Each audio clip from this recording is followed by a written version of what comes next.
Shopping చేసి అలసిపోయారనుకుంటా. Snacks break తీసుకుంటున్నారు వీళ్ళైతే. అది కూడా డైరెక్ట్ మాల్‌లోనే. వీడియోకి లైక్ చేసాయి. పాపం ఆ షాప్‌లో ఉన్న ఆంటీని చాలా భయపెట్టించేశారు. Hi Hyderabad, welcome back. ఈ వీడియో వచ్చేసి చాలా ఫన్‌గా ఉంటుంది. వీడియో చివరి వరకు చూడండి. ఎటు వెళ్ళినా కూడా మా అక్క ఇదే డ్రెస్ వేస్తుంది. యాక్చువల్లీ వెళ్ళాక తెలిసింది ఏదో కేజీ సేల్ నడుస్తుందని. అందుకేనేమో మొత్తం హైదరాబాద్ అంతా ఇక్కడే ఉన్నారు. నిల్చొని కాళ్ళు లాగేస్తున్నాయని ఒక కాడ కూర్చున్నా. ఆ గ్యాప్లో మటమట బావ చూడండి ఏం చేస్తున్నాడో. షాపింగ్ చేసి అలసిపోయారనుకుంటా. స్నాక్స్ బ్రేక్ తీసుకుంటున్నారు వీళ్ళైతే. అది కూడా డైరెక్ట్ మాల్‌లోనే. టమాటాకి ఆకలి అవుతుందంటే మెక్డొనాల్డ్స్కి అయితే వెళ్ళాం. అక్కడ ఐస్ క్రీమ్ ఇంకా ఫ్రెంచ్ ఫ్రైస్ తినేసి వేరే మాల్లోకి అయితే వెళ్ళాం. అక్కడ ఈ బొమ్మ మనుషులైతే తగిలారు.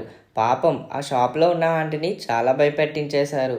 అలా షాపింగ్ చేసుకొని ఇంటికైతే వచ్చేసాం. ఈ వీడియోకైతే ఇంతే.